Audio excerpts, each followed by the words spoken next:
here and distributed to the members of the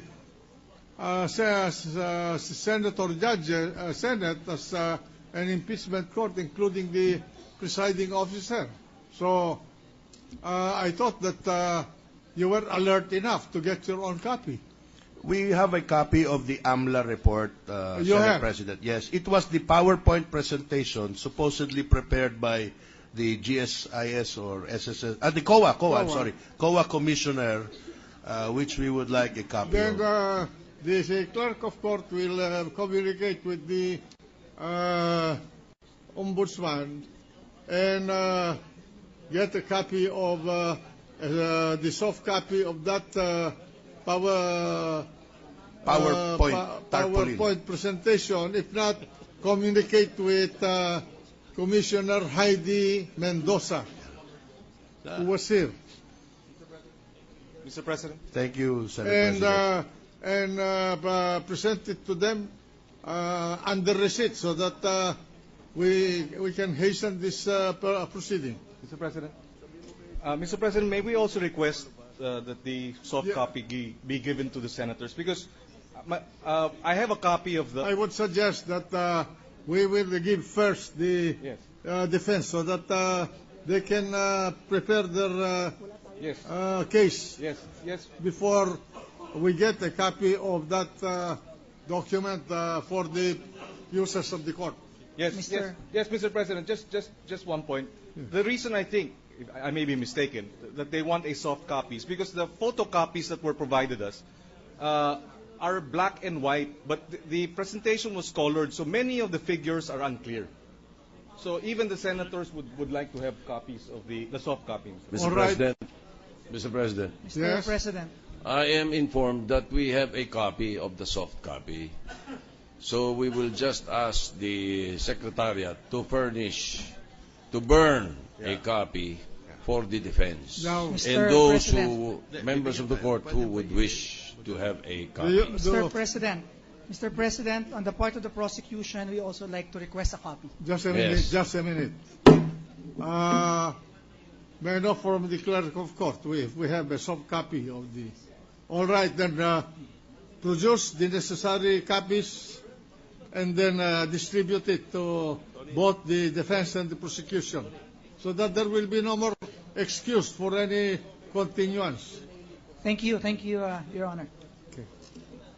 All right, what's the pleasure of the prosecution? We will yield to the defense first, Mr. President. Mr. President, I would like to refer to the discussions, I think, they appeared in the journal, today's journal, the discussions yesterday.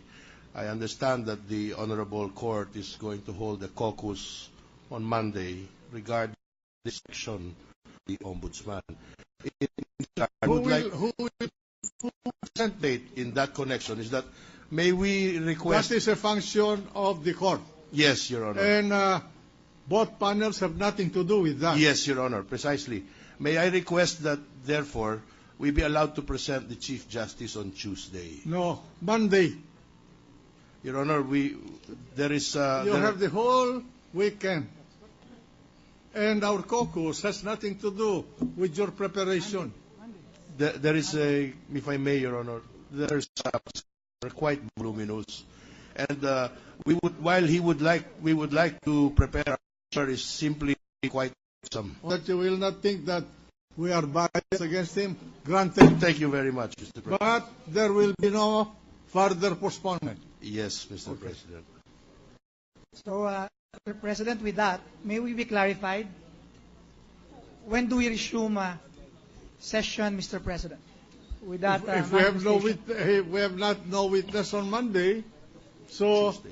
Logically we will resume the hearings on Tuesday at the request of the defense. So, at which time it is the Chief Justice that will be their witness. in that case, Mr. President, if that's the case, the Chief Justice will present that Tuesday. We have no objection. Is that clear? Is that clear?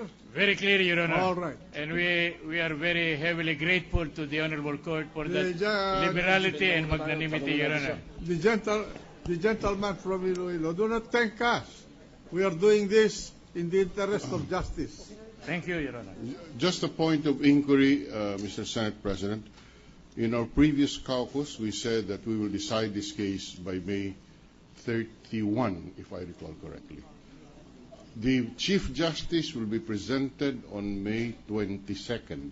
That's a Tuesday, if I'm not mistaken. We would like to know if the Chief Justice is the last witness for the defense, so that we will know whether what adjustments we have to make in order to meet our deadline for the court. We want also to know from the prosecution if you will be presenting rebuttal evidence based on everything that was transpired as of now. With that question, in answer to that question, Mr. President, we will wait for the testimony of the Chief Justice, of the respondent, before we decide. All right. Now, we were very categorical, Your Honor, and emphatic in our plea before this honorable court that since we have no other witness in connection with the issue now being tackled by this honorable court, and we have forgone to utilize other witnesses for other purposes, therefore the sole and only witness remaining will be the respondent himself, Your Honor. All right.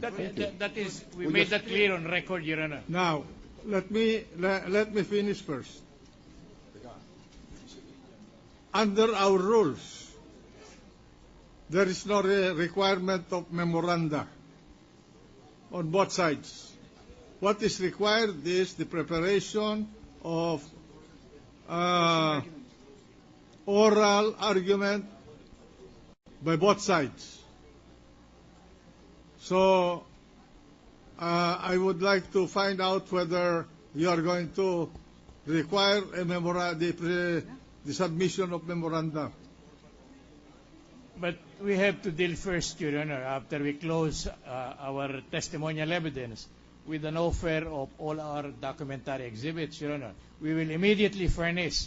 In fact, we are in the process of preparing for the same, and I do not know how long a period they will need in order to comment and or object to the admissibility of those exhibits, Your Honor.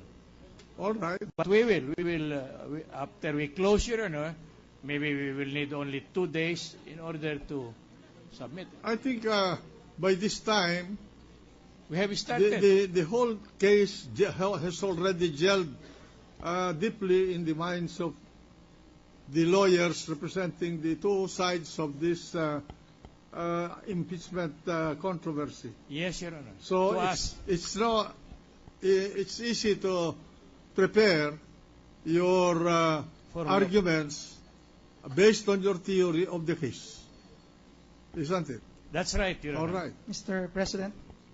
President, we just want to ask you a question with regards to the closing arguments on both sides. Yeah. Under the rules, 2 may speak on each side, but there's no time limit there. We know what's the time period limit for the 20 minutes closing argument.